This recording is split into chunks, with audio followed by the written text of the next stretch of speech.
बिस्मिल्लाहिर्रहमानिर्रहीम। अस्सलाम वालेकुम नाज़रीन, आप यूट्यूब चैनल देख रहे हैं। मैं इमरान खान हूँ। अदनान आदिल साहब कहते हैं कि इमरान खान की हुकूमत में कम से कम 1.5 साल तो कोरोना वबा से निपटने में सर्फ हुए, जो 1 सदी की सबसे बड़ी आलमी वबा थी। वबा को हुकूमत ने बेहतरीन तरीके से हैंडल किया।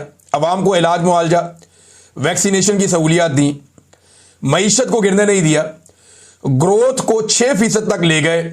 सिला क्या मिला? इस पे जो साबिर शाकिर साहब का जवाब है ना, वो बड़ा इंटरेस्टिंग है। उन्होंने कहा जी, सिला मिला गद्दारी, दहशतगर्दी, बगावत, कत्ल, इक़दाम कत्ल जैसे झूठे मुकदमात, माओं बहनों बेटियों की तजलील, हरामखोर टोले की गुलामी, कौमी सलामती के दावेदारों का वतन के साथ रेप, मईशत की बर्बादी। वैसे प्रैक्टिकली पाकिस्तान में हुआ तो यही है।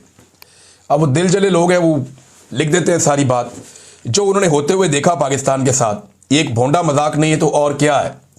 अच्छे खासे चलते चलाते मुल्क को, जिसकी ग्रोथ 6% पे पहुंची हुई थी, जिसने बदतरीन कोरोना की वबा के बावजूद पाकिस्तान की मईशत को संभाल लिया था, जिसके आलमी इंडिकेटर्स और पाकिस्तान के अंदर जो आदादो शुमार इशारिये थे वो बहुत बेहतर थे।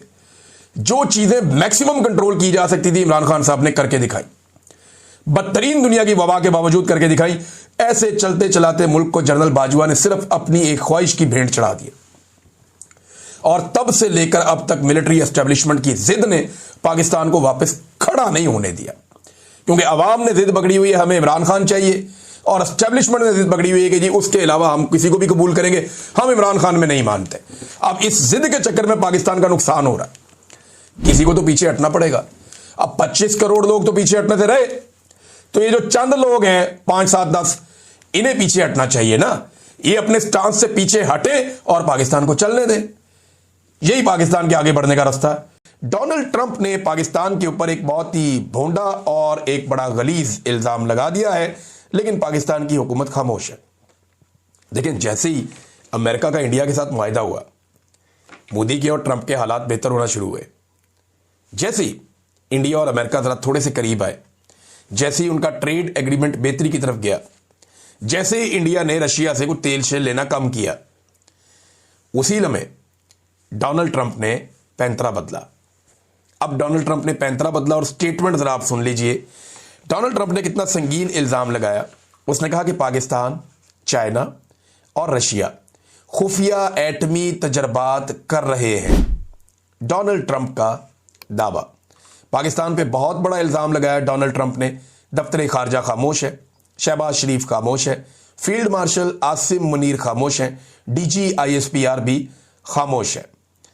अमरीकी सदर डोनाल्ड ट्रंप ने इल्जाम आयद किया कि पाकिस्तान, चीन और रशिया खुफिया तौर पर एटमी हथियारों के तजर्बात कर रहे हैं, जबकि अमेरिका वाहिद बड़ी ताकत है जो इन तजर्बात से अभी तक बाज है। 1992 के बाद से लेकर अब तक अमेरिका ने कोई एटमी तजर्बे नहीं किए, लेकिन अब डोनाल्ड ट्रंप ने अपनी फौज को यह कहा है कि आप तैयार रहे, हम एटमी तजर्बे करेंगे। पहली मरतबा उन्होंने इरादा जाहिर किया है, और डोनाल्ड ट्रंप ने कहा कि अमेरिका के पास इतना बड़ा एटमी जखीरा है कि इस दुनिया को 150 मरतबा तबाह कर सकता है। लेकिन इसके बावजूद एटमी तजर्बात जरूरी हैं ताकि यह देखा जा सके कि ये हथियार काम कैसे करते हैं। फिर उन्होंने पाकिस्तान पे, रशिया पे और चाइना पे इल्ज़ाम लगाया कि ये तजर्बात कर रहे हैं। अब क्या शहबाज शरीफ साहब इतने घिनौने इल्ज़ाम के बाद मैदान में आकर कहेंगे कि डोनाल्ड ट्रंप आप गुमराह कर रहे हैं, आप झूठ बोल रहे हैं, आपकी मालूमात गलत हैं, आप ज्यादती कर रहे हैं? क्या शहबाज शरीफ साहब ये कहेंगे? क्या फील्ड मार्शल ये कहेंगे? नहीं, ये नहीं कहेंगे। ये जुर्रत सिर्फ इमरान खान में थी कि जब साबिका दौरे हुकूमत में डोनाल्ड ट्रंप ने पाकिस्तान के बारे में हर्जा सराई की और पाकिस्तान के बारे में नेगेटिव कमेंटिंग की, तो उस वक्त इमरान खान साहब ने टका के ऊपर नीचे ट्वीट करके डोनाल्ड ट्रंप को जवाब दिया था, और उस जवाब के बाद डोनाल्ड ट्रंप के होश ठिकाने आए थे।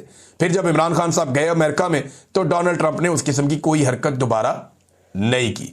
ये था इमरान खान, जिसको यह पता था कि वो पब्लिक के वोटों से आया, लिहाजा वो जवाब देता था।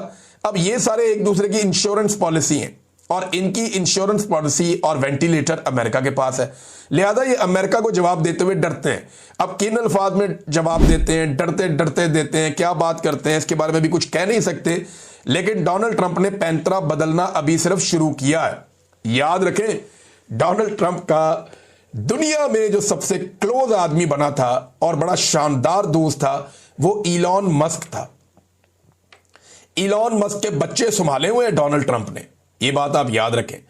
जिन लोगों ने, फील्ड मार्शल ने या शहबाज शरीफ ने उम्मीद बांध ली ना डोनाल्ड ट्रंप से कि वो इनका ख्याल रखेगा और इनकी प्रोटेक्शन करेगा, इमरान खान से या पाकिस्तानी अवाम से इनको बचाएगा, तो ये लोग ये बात याद रखें कि डोनाल्ड ट्रंप ने इलॉन मस्क को एक झटके में छोड़ दिया, जिसके बच्चे को वो लिया पड़ता था और उसके बच्चे के साथ यारी डाली हुई थी ताल्लुकात निभाने के चक्कर में, और एक झटके के अंदर जो है वो आंखें माथे पे रख ली डोनाल्ड ट्रंप ने।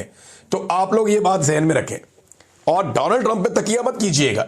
वो किसी वक्त भी आपको ऐसा चक्कर देगा कि आपको फिर चक्कर ही आते रहेंगे और जब तक आपको समझ आएगी बहुत देर हो चुकी होगी, वो आपकी प्रोटेक्शन नहीं करेगा। जैसा कि बहुत लंबे अरसे से हम आपको बता रहे हैं कि 27वीं आईनी तरमीम ज़रूर आएगी, क्योंकि 26वीं आईनी तरमीम में अहदाफ पूरे नहीं हुए थे। 26वीं आईनी तरमीम एक बुनियाद रखी गई थी ताकि 27वीं आईनी तरमीम में रुकावट ना आ सके। 26वीं आईनी तरमीम में पाकिस्तान की एस्टेब्लिशमेंट को कुछ सहारों की ज़रूरत थी और वो सहारे फजल रहमान साहब जैसे लोग थे। कुछ लोगों को अगवा करना पड़ा, पकड़ना पड़ा, गिरफ्तार करना पड़ा, तो बड़ी मुश्किलों से उन्होंने अपनी 2/3 अक्सरियत पूरी की थी। और 26वीं आईनी तरमीम इन शराइत के ऊपर की कि कुछ ऐसी चीज़ें हैं जो बड़ी मायूब किस्म की हैं, आइन में ये तरामीम नहीं होनी चाहिए, लिहाजा वो तरामीम जो 26वीं आईनी तरमीम में होनी थी उन्हें रोक लिया गया और एक 26वीं आईनी तरमीम ऐसी पास की गई जिसके बाद 2/3 अक्सरियत का बंदोबस्त कर लिया गया, यानी आईनी अदालत बनाई गई और आईनी अदालत के जरिए से जो पाकिस्तान तहरीक इंसाफ की मखसूस नशिस्तें थी उन्हें माले गनीमत की तरह बांट लिया गया और अब इनके पास 2/3 अक्सरियत मौजूद है। अब ये बड़े आराम से 27वीं आईनी तरमीम ला सकते हैं। अदालतें सो चुकी हैं। आईनी तरमीम को रोकने के लिए आईनी बेंच होता है, आईनी बेंच हुकूमत खुद बनाती है, लिहाजा सारा रास्ता साफ है।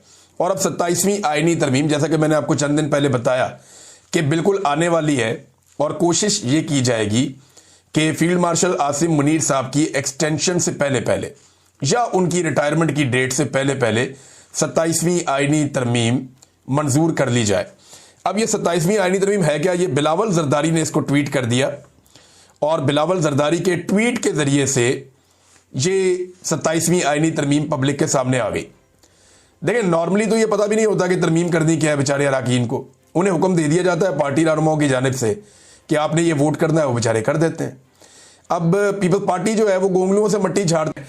अगले वीलॉग में आपको बताऊंगा। अब तक के लिए इतनी, अपना ख्याल रखिएगा, अपने चैनल का भी। अल्लाह हाफिज़।